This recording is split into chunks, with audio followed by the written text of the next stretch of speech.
হিসেবে, আল্লাহর নিয়ামত হিসেবে আমাকে গর্ব করতে হবে আমি বাঙালি জাতি। আমার জাতির পরিচয় আমি বাঙালি, এটা আমার জাতির পরিচয়। কিন্তু জাতীয়তা কে ক্রস করে, লিমিট ক্রস করে যখন জাতীয়তাকে ঈমান বানাবেন, জাতীয়তাকে বিশ্বাস বানাবেন, জাতীয়তাকে আপনি যেমন এটাকে নিজের মূল্যবোধ বানাবেন, জাতীয়তাকে চেতনা মনে করবেন, জাতীয়তাকে জাতীয়তাবাদ পর্যন্ত নিয়ে যাবেন, তখন কিন্তু সেটা ঈমানের সাথে সাংঘর্ষিক হয়ে যাবে। সেটা জাতীয়তা মানে আপনার পরিচয়, আর জাতীয়তাবাদ মানে এই পরিচয়কে বিশ্বাস করে, এই পরিচয়কে ধারণ করে অন্য সমস্ত পরিচয়কে নাকচ করা। জায়েজ আছে? আমি আরব জাতিবাদী, আরব জাতি, তাই বলে আমি ইসলামের জাতীয়বাদকে বিশ্বাস অস্বীকার করতে পারবো? আমি টার্কিশ জাতি ধারণ করি, টার্কিশ জাতি আমি ধারণ করি, তাই বলে আমি ইসলামকে বাদ দিতে পারবো? আমি ইংরেজ জাতীয়তা ভাষা ধারণ করি, ইসলামকে বাদ দিতে পারবো? জাতীয়তা আল্লাহর নিয়ামত। কি বলছি আমি বলেন? জাতীয়তা কার নিয়ামত? আল্লাহর নিয়ামত। ভাষা আল্লাহ পাকের নিয়ামত। আউযু বিল্লাহি মিনাশ শাইতানির রাজীম। ওয়া মিন আয়াতিহি খালকুস সামাওয়াতি ওয়াল আরদি ওয়া ইখতিলাফু আলসিনাতিকুম ওয়া আলওয়ানিকুম। হে মানব জাতি, আমার শক্তির নিদর্শন হলো আসমানকে সৃষ্টি করেছি, জমিনকে সৃষ্টি করেছি, এবং আমার শক্তির আরো নিদর্শন আছে। তোমাদের এক জাতির ভাষার সাথে আরেক জাতির মিল নাই, তোমাদের রঙের মিল নাই, তোমাদের পার্থক্য করে দিয়েছি, ডাইভার্সিটি করেছি, নানান রূপান্তর দিয়েছি, ভাষার রূপান্তর, চেহারা রূপান্তর। এটা আমার কুদরতের নিশানি, আমার কুদরতের আলামত। আল্লাহ প্রদত্ত, আল্লাহর নিয়ামত, আল্লাহর দেওয়া কুদরত, আল্লাহর দেওয়া আশীর্বাদ, আল্লাহর দেওয়া এই মুহূর্ত, এটা দিয়ে বেয়াদবি করতেছে আল্লাহর সাথে। কথা ঠিক নাকি বেঠিক? এবং বলতেছি আমি আগে বাঙালি, পরে কি মুসলমান।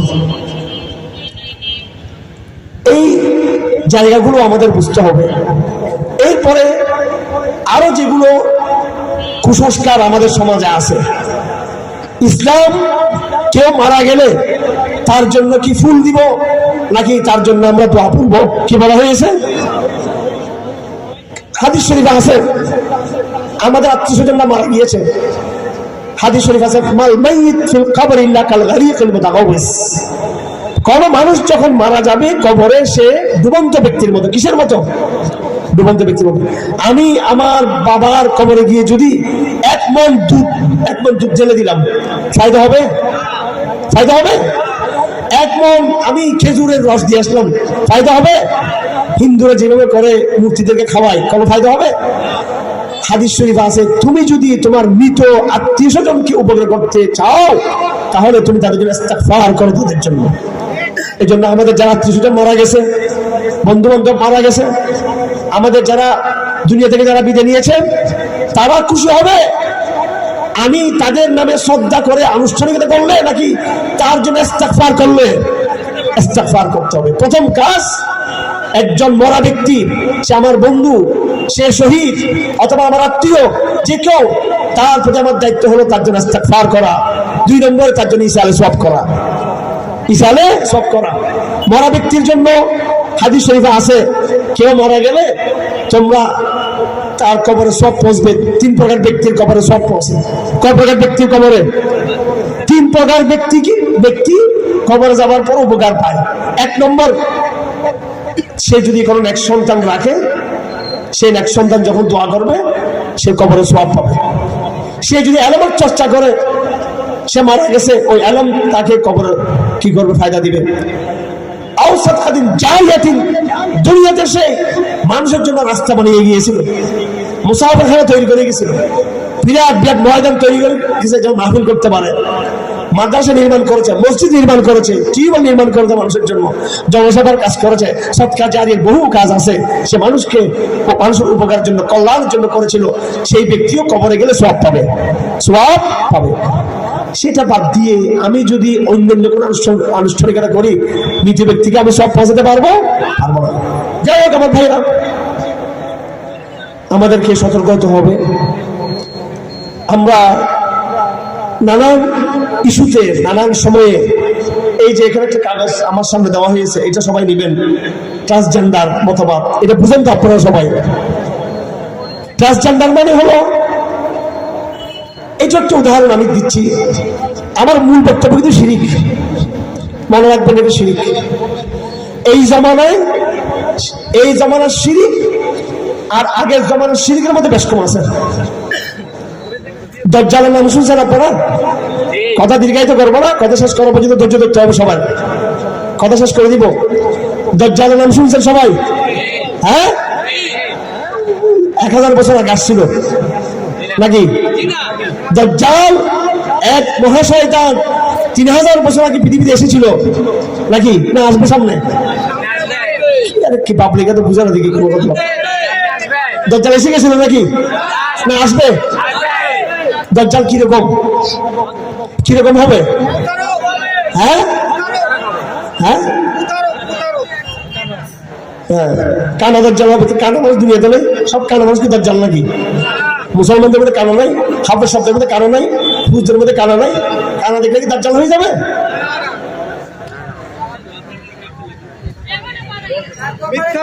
দাঁড়ান, আপনারা আজকের বসছেন সুট টুট দিয়ে কিছুক্ষণ ফ্যান্টাজি করার জন্য। আপনারা যুদ্ধের প্রস্তুতির জন্য এখানে বসেন নাই। আমাদের উপর কাফেররা যুদ্ধ চাপিয়ে দিচ্ছে, কিন্তু কথা ঠিক নাকি বেঠিক? যুদ্ধ বুঝতেছি না আমরা। দাজ্জাল মানে এটা মানব জাতির নতুন এক ইতিহাস সৃষ্টি হবে। তখন কি সৃষ্টি হবে? নতুন ইতিহাস সৃষ্টি হবে, নতুন ইতিহাস। আগেকার সমস্ত ব্যবস্থা ধ্বংস হয়ে যাবে, থাকবে না। আপনি মনে করছেন পেট্রোল, তেল, স্যাটেলাইট, স্বর্ণ, রূপা, টাকা, কারেন্সি নোট, ব্যাংক এগুলো থাকবে? করোনার সময় দেখা গেছিল হুজুরদের ইমান কার কত মজবুত আছে। ওরে বাপ রে বাপ, মুসাফা করতে চায় না কেউ। হ্যাঁ, অনেককে দেখা গেছে বড় বড় পিসাবদেরকে একবার মাস্ক পরে একদম নিজেকে এমন ভাবে বাইন্ডিং করে বলছে মানুষের সাথে সাক্ষাৎ নেই, দেখা নেই, সাক্ষাৎ নেই। আর আমরা আলহামদুলিল্লাহ চ্যালেঞ্জ করেছি এটা জালিফির থেকে করোনাকে মানি না। আমরা নিজে আলহামদুলিল্লাহ কমিটি করে দিয়ে লাশ নিজের হাতে আমরা ধুয়েছি। আমরা কিছু হয় না আমাদের। কোন জালিফির থেকে বিশ্বাস করবেন না, করবেন বিশ্বাস? এরা কি বলে এটাকে? আইসোলেশন করছে। এরপরে কি ডাউন বলে এটাকে? লকডাউন। আগামীতে আরো পৃথিবীতে বিশাল বিশাল লকডাউন আসবে, আমি বলে দিলাম। এই লকডাউনে দিয়ে কাজ সারা করে দিবে, অনেক বিভিন্ন পুশ করা হবে। যাই হোক, দাজ্জালের মূল চরিত্র হবে ধোঁকাবাজি। কি বাজি? ধোঁকাবাজি। সমুদ্রে ঘূর্ণিঝড় তৈরি হয়, নিম্নচাপ তৈরি হয় কিনা? নিম্নচাপ এটা ঘূর্ণিঝড় আকার ধারণ করে উপকূলে আঘাত হানে। বরিশালে, কক্সবাজার, চট্টগ্রাম সব জায়গায় আঘাত করে কিনা? আইলা, তারপরে কি নার্গিস, সিডর হয়েছিল কিনা? এগুলো তো আপনারা দেখেন নাই। 91 সালে আমরা দেখছিলাম। 91 সালে যখন আমি হেদায়া এবং মেশকাত পড়ি, ওই সময়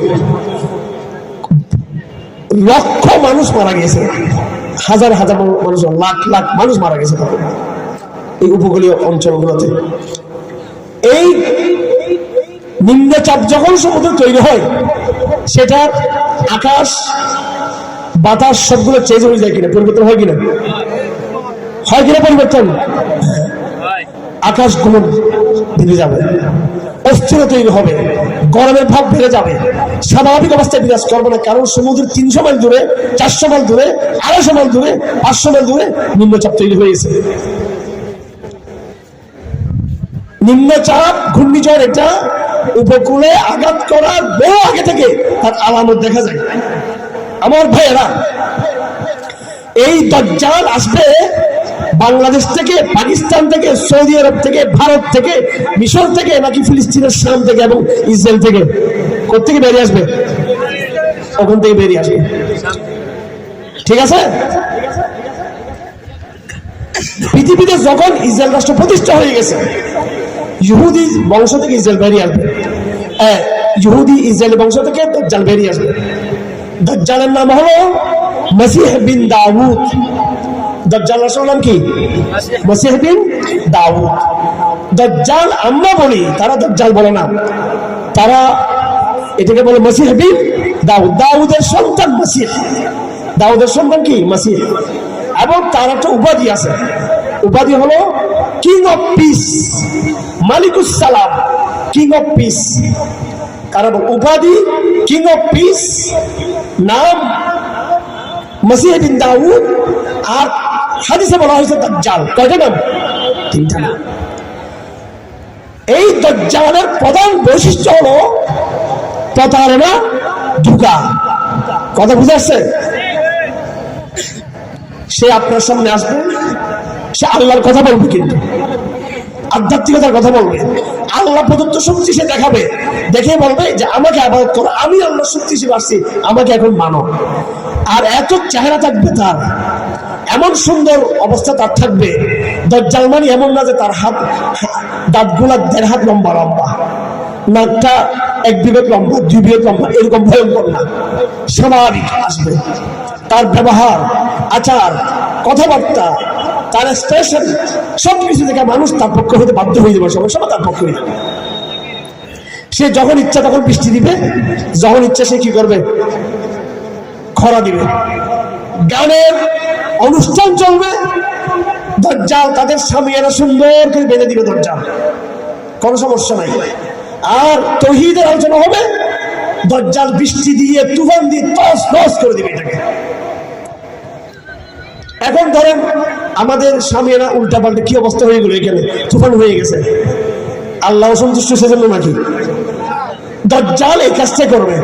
ইমানদার যারা, তাদেরকে পানিতে মারবে, ভাতে মারবে, পোশাকে মারবে, খরা দিয়ে মারবে, নানানভাবে দাজ্জাল কষ্ট দিবে তাদেরকে, ভূমিকম্প দিবে তাদেরকে, অবরোধ দিবে, আর্থিক অভাব অনটন দারিদ্র দিবে তাদেরকে।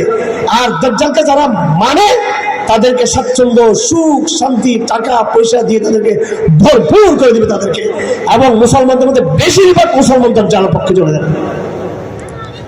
ইহুদিরা আগে থেকে তার পক্ষে থাকবে, খ্রিস্টানরা সবাই পরবর্তী তার পক্ষে চলে যাবে। আর এই পৌত্তলিক মুশরিক গোলাপ ডিমের যে সমস্ত গরুর মুখ খাই, যেগুলো এগুলো রে রে করে সব তার দলে আগেই চলে যাবে। থাকবে মুসলমানরা, থাকবে মুসলমানরা। এই মুসলমানদের মধ্যে বলে রাখবেন, যারা বলে পৃথিবীতে 150 কোটি মুসলমান, আরে মিথ্যুক। পৃথিবীর 150 কোটি মুসলমানের মধ্যে 50 কোটির বেশি মুসলমান মুনাফিক মুসলমান, বেঈমান মুসলমান। সেই হিসেবে পৃথিবীতে মুসলমানের সংখ্যা 100 কোটিও হয়তো বহুত কষ্ট, 50-60 কোটি হলে তাও এটা আল্লাহ জানে। ভাই জানেন না আপনারা? এটাই বলতেছিলাম, দাজ্জালের বৈশিষ্ট্য থাকবে প্রতারণা, ধোঁকাবাজি এবং ঘূর্ণিঝড়ের মতো। তার চূড়ান্ত আবির্ভাব যখন হবে, তার আগেই ধোঁকাবাজিগুলো শুরু হয়ে যাবে। দাজ্জাল এসে ধোঁকাবাজির চূড়ান্ত ভাবে দেখাবে, সে প্রতারণা দেখাবে ডাইরেক্ট, সরাসরি। দাজ্জালের আগমনের কয়েকশো বছর আগে থেকে দাজ্জালের আবির্ভাবের আলামত শুরু হবে।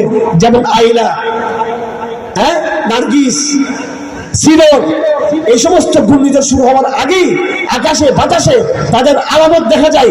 আমার ভাইয়েরা, ইতিহাসের অধ্যায়ন থেকে আমি বলতেছি, বর্তমান আধুনিক জমানাকে কারা তৈরি করেছে? কলেজ বিশ্ববিদ্যালয়ের ছেলে আমি নিজেকে অনেক অহংকারী মনে করে, অনেক ভাব ধরে যে তারা আধুনিক শিক্ষায় শিক্ষিত। আমি তোমাদেরকে চ্যালেঞ্জ করবো, ইতিহাসের জায়গা থেকে আবার ইতিহাসের বইগুলো পড়ো। কাদের ইতিহাস পড়তেছ? দাজ্জালের সৈনিকদের লেখা ইতিহাস পড়ে দাজ্জালকে চিনা কি সম্ভব? এই আধুনিক সভ্যতা, এই সভ্যতার জনক কে? কারা? ইহুদিরা এই সভ্যতাকে জন্ম দিয়েছে। এটা ঠিক বললে হবে না, এটা বুঝতে হবে। ইহুদিরা এই সভ্যতাকে জন্ম দিয়েছে। আপনাদের ধৈর্য নেই, আর আপনি এই সমস্ত কথা শুনে পছন্দ করেন না। আর আমিও বাংলাদেশে লাখ লাখ মানুষের যে মাহফিল, এগুলো থেকে আমি হতাশ। এই জাতি শিরিক বুঝতে রাজি নয়, এই জাতি নেফাক বুঝতে রাজি নয়, এই জাতি জিহাদের জন্য তৈরি নয়, এই জাতি আকীদা বুঝে না, এই জাতি ঈমান ভঙ্গের কারণ বুঝে না, এই জাতি আলেমদের কাছ থেকে সস্তায় সস্তায় জান্নাতের টিকিট নিতে তারা শুধু রাজি আছে। এজন্য আমি খুব বেশি আশাবাদী না। তবু আমি তরুণরা ডাক দিলে আমি যাই মাহফিলে, হয়তো হাজার জনতার মাঝে 5 জন তৈরি হবে, 10 জন তৈরি হবে, ওসামা বিন লাদেনের মতো, মুল্লাহর মতো, সালাউদ্দিন আইয়ুবীর মতো, খালিদ বিন ওয়ালিদের মতো, যারা ইতিহাসের ধারাকে পাল্টে দিতে পারবে, যারা ইনশাআল্লাহ আজিজ। ইতিহাস সাক্ষী, কখনো লাখো মানুষের গণস্রোত, কোটি মানুষের গণস্রোত, হাজার মানুষের গণস্রোত ইতিহাসের ধারা পাল্টাতে পারেনি। ইতিহাসের ধারা পাল্টিয়েছে মুহাম্মদ রাসূল নেতৃত্বে বদর ময়দানে 313 জন ইতিহাসের ধারা পাল্টে দিয়েছিল। ইতিহাসের ধারা পাল্টিয়ে দিয়েছিল সালাউদ্দিন আইয়ুবীর নেতৃত্বে গুলিগায়ক মুসলমান। ইতিহাস পরিষ্কার লিখেছেন, এই বাইতুল মুকাদ্দাস যখন খ্রিস্টানরা দখল করে, মুসলমান শাসকরাই তাদেরকে বাইতুল মুকাদ্দাস আক্রমণ করার জন্য ব্যবস্থা করে দিয়েছিল সালাউদ্দিন আইয়ুবীর আমলে। আপনি যখন ইতিহাস দেখবেন পৃথিবীতে সমৃদ্ধ কোনো খেলাফত ব্যবস্থা তখন ছিল না। মুসলমানদের মধ্যে মারামারি হানাহানি ছিল। ওলামায়ে কেরামদের বেশিরভাগ তখন বিভিন্ন বিষয় নিয়ে তর্ক তার ব্যস্ত ছিল। তখন সেই সময় কাতারের ভিতর থেকে হঠাৎ এক মেরদে মুজাহিদের আবির্ভাব হলো। সালাউদ্দিন আইয়ুবী তরবারি দিয়ে বাইতুল মুকাদ্দাসের সমস্যার সমাধান তিনি করেছিলেন। সেজন্য যারা কাজ করতে চান তাদেরকে ধৈর্যের সাথে কথা বুঝতে হবে। আমার ভাইয়েরা, শিরিক, আজকে যে শিরিক দেখছেন এটা দাজ্জালি শিরিক। এটাই বলতে চাচ্ছি আমি। কি শিরিক? দাজ্জালি শিরিক। দাজ্জালি শিরিক হলো যেটা দেখতে শিরিকের মতো নয়, কিন্তু শিরিক। কথা বুঝে আসছে? বর্তমান জমানায় যখন আমরা শিরিকের আলাপ করি, আমাদের জনগণ এমন ওলামায়ে কেরাম পর্যন্ত এই বয়ান নিতে রাজি নাই। তারা বলে আপনার কথায় কথায় মানুষ মুনাফিক বলেন, কথায় কথায় তাকফির করেন। কথায় কথায় তাকফির আমরা করি না। তালিমুল ইসলাম প্রত্যেকটা কোই মাদ্রাসার সিলেবাস, এবং আমি আজকের এই মাহফিল থেকে বাংলাদেশ সরকারকে দাবি দিচ্ছি, এবং এই দাবিকে আমরা গণ দাবিতে রূপান্তরিত করবো। প্রাইমারি লেভেলে প্রত্যেকটা স্কুলে আগামী দিনে মুফতি কেফায়েতুল্লাহ রহমতুল্লাহ রচিত তালিমুল ইসলামকে বাধ্যতামূলক সিলেবাস করতে হবে। এটাকে ঘরে ঘরে তালিমুল ইসলাম পড়তে হবে। লেখা আছে শিরিক কাকে বলে। আল্লাহর জাতের মধ্যে সত্তায় কেউকে অংশীদার বলা শিরিক। আল্লাহর গুণাবলীতে কাউকে শরীক করা এটা শিরিক। আল্লাহর কাজের মধ্যে কাউকে অংশীদার সাব্যস্ত করা শিরিক। পরিষ্কার লেখা আছে তালিমুল ইসলামে। আল্লাহর হুকুম, নির্দেশ, আল্লাহর আইনে অন্য কোন আইনকে বিশ্বাস করা, ধারণ করা, বাস্তবায়ন করা শিরিক। সে মুনাফিক, তার ঈমান থাকবে না যদি বুঝে শুনে যদি কেউ এরকম করে থাকে। এটা আকীদার কথা। কিন্তু আমরা এই শিরিক না বোঝার কারণ হলো নূহ আলাইহিস সালামের জমানা থেকে শুরু করে ইব্রাহিমের জমানা পর্যন্ত, মূসা আলাইহিস সালামের জমানা, ফেরাউনের জমানা, বা এই ঈসা আলাইহিস সালামের জমানা পর্যন্ত স্পষ্ট দেখা যেত কার সাথে মানুষ শিরিক করতেছে। মূর্তির শিরিক ছিল, হিন্দুদের শিরিক দেখা যায়, বৌদ্ধদের শিরিক দেখা যায়, খ্রিস্টানদের শিরিক দেখা যায়, মূর্তি আছে। কিন্তু এই আধুনিক জমানা দাজ্জালের জমানা, দাজ্জালের পূর্বাভাস। আমি বলছি না দাজ্জাল চলে আসছে, তবে দাজ্জাল আসে সন্নিকট। দাজ্জাল আসে সন্নিকট। দাজ্জালের সব কাজ প্রতারণা। দাজ্জাল এমন এক শিরিক দিবে যেই শিরিক হবে আগের শিরিকের থেকে ভিন্ন। ফেরাউনও আল্লাহ দাবি করছে, দাজ্জাল আল্লাহ দাবি করবে, কিন্তু দুইটা দাবি কিন্তু ভিন্ন টাইপের হবে। সেজন্য আমরা আমাদের রোগ নির্ণয় করতে না পারার কারণ হলো আমরা দাজ্জালি ফিতনায় পড়ে গেছি। শিরিককে বোঝার চেষ্টা করতে হবে। এত বলার পরেও নিশ্চয় আপনাদের মধ্যে অনেকে চিন্তায় যে কি বলতেছে হাতে পাচ্ছি না হুজুর আসলে কি বলতে চাচ্ছে। হ্যাঁ, অলরেডি এই দেশের সুশীল সমাজ, যারা নিজেদেরকে সুশীল মনে করে, শিক্ষিত সমাজ মনে করে, সাংবাদিক মহল, বুদ্ধিজীবী মহল তো ঈমান ত্যাগ করেছে। কথা ঠিক কিনা? না করছে কিনা? এই চেতনা সেই চেতনা, এই সংস্কৃতি সে সংস্কৃতি, এই মতবাদ সে মতবাদের নাম দিয়ে ঈমান ছাড়ছে কিনা তারা? নাকি ছাড়ে নাই? হ্যাঁ, কয়টা উদাহরণ দিব আপনাদের সামনে। আপনারা বিষয়গুলোকে হালকা মনে করতেছেন, বিষয়গুলো হালকা নয়। ইন্না শিরকা লাযুলমুন আযীম। শিরিক এক সবচেয়ে বড় জুলুম হচ্ছে শিরিক, হালকা নয়। ইবাদত যত করেন, মনের কোনায়, সামান্য কোনায় আপনি যদি সবে শিরিক লালন করেন, শিরিক মানে আল্লাহর যে কোনো কিছুর মধ্যে একটাকে অংশীদারিত্ব সাব্যস্ত করা। আল্লাহ বলতেছেন কারণ নাস উম্মাতান ওয়াহিদা, মানব জাতি এক জাতি ইমানের উপর ছিল। আল্লাহ বলতেছেন ইয়া আইয়ুহান নাস ইন্না খালাকনাকুম মিন যাকারিন ওয়া উনসা ওয়া জাআলনাকুম শুউবান ওয়া ক্বাবাইলা লিতাআরাফু ইন্না আক্রামাকুম ইনদাল্লাহি আতকাকুম। হে মানব জাতি, তোমাদেরকে আমি নর এবং নারী থেকে সৃষ্টি করেছি, তোমাদেরকে বিভিন্ন জাতি আর গোত্রে আমি বিভিন্ন জাতি বিভক্ত করে দিয়েছি পরস্পরকে চিনার জন্য। সেই বাঙালি জাতিবাদ কীর্তি বলা হয়, এটা আমার বিশ্বাস, এটা আমার চেতনা, এটাই আমার মূল আইডেন্টি। তাহলে কোরআন শরীফের সূরাতুল হুজুরাতের এই আয়াতের সাথে সাংঘর্ষিক হচ্ছে কি হচ্ছে না? হচ্ছে কিনা? হ্যাঁ, জাতীয়তাকে নিয়ামত হিসেবে নিব। কি হিসেবে নিব? নিয়ামত, ভাষা নিয়ামত। আল্লাহ পাক বলেন আমি পৃথিবীতে যত রসুলকে পাঠিয়েছি প্রত্যেক রসুলকে তার ভাষা দিয়ে পাঠিয়েছি। বাংলাদেশেও আল্লাহ রসুল পাঠালে কি দিয়ে পাঠাতেন? বাংলা ভাষা না উর্দু ভাষা দিয়ে পাঠাতেন? অবশ্যই বাংলা ভাষা দিয়ে পাঠাতেন। ভাষা আল্লাহর নিয়ামত। আল্লাহর নিয়ামতকে নিয়ে বলতেছি আমার আসল পরিচয় আল্লাহর গোলাম, এটা আমার আসল পরিচয় নয়। আরে বেয়াদব, কথা বলতেছে বাংলা ভাষা দিয়ে, এটা কার কথা? কার দেওয়া? এটা আল্লাহর দেওয়া ভাষা দিয়ে, আল্লাহর দিয়ে ল্যাঙ্গুয়েজ দিয়ে বলতেছে আমার মূল পরিচয় মুসলমান, এটা বলা যাবে না। আমার মূল পরিচয় আমি আল্লাহর গোলাম, এটা বলা যাবে না। আমি আগে বাঙালি, ও বাঙালি তো আল্লাহর দেওয়া। কথা ঠিক না? ঠিক হইল। মানুষকে বুঝাতে হবে কিনা? এগুলো বুঝানোর দরকার আছে কিনা? মানুষকে বুঝাতে হবে। এইভাবে সবকিছু এইভাবে। আমাদের বই পুস্তকের মধ্যে কোরআন শরীফ কোন আয়াত আছে? বলেন, কোরআন শরীফে বিজ্ঞানের আয়াত আছে না? বিজ্ঞানের আয়াত আছে কিনা? আছে কিনা? ফিজিক্সের আয়াত আছে কিনা?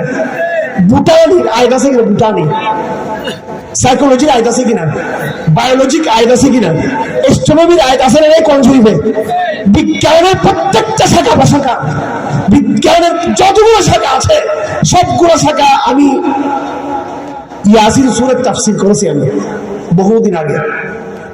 সূরা ইয়াসিন শরীফে প্রতিদিন পড়ি। একটা শাখা নেই বিজ্ঞানের যেটা কথা কোরআন শরীফে সূরা ইয়াসিনের নাই।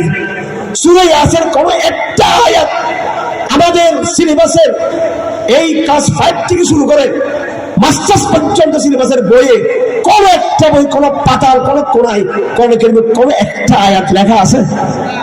তার মানে কি? তার মানে হলো আমরা বৈজ্ঞানিক সৃষ্টি, আল্লাহ বলতে কিছু নাই। কথা ঠিক না বেটি? এইবার প্রত্যেকটা বিষয় আইন রাষ্ট্র সম্পর্কে কোন আয়াত আছে? রাষ্ট্রবিজ্ঞানের কোন আয়াত নেই রাষ্ট্রবিজ্ঞানের বই, কিন্তু কোরআন শরীফে কিন্তু রাষ্ট্রবিজ্ঞান আয়াত আছে। অর্থনীতির বিশাল বই পড়েছে না? কোরআনে কারীমে কত আয়াত অর্থনীতির আয়াত আছে না? নাই অর্থনীতির আয়াত?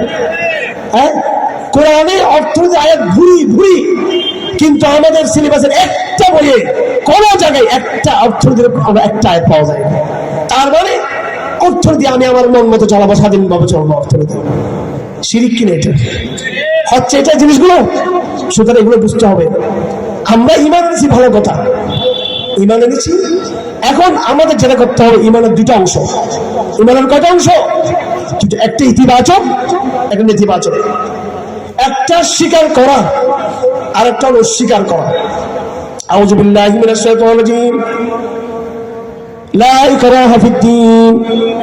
আল্লাহ পাক বলছেন কিনা? এটা বলিয়ে আমাদের সুশীলরা ওয়াজ করে, সেকুলাররা ওয়াজ করে, লা ইকরাহা ফিদ্দীন করে কিনা? হ্যাঁ, এটা বলিয়ে বলে ইসলামে এটা নাই ওটা নাই, মৌলবাদী হইও না, এক্সট্রিম হইও না, চরমপন্থা ইসলামে নাই। বলে কি বলে না? লা ইকরাহা ফিদ্দীন।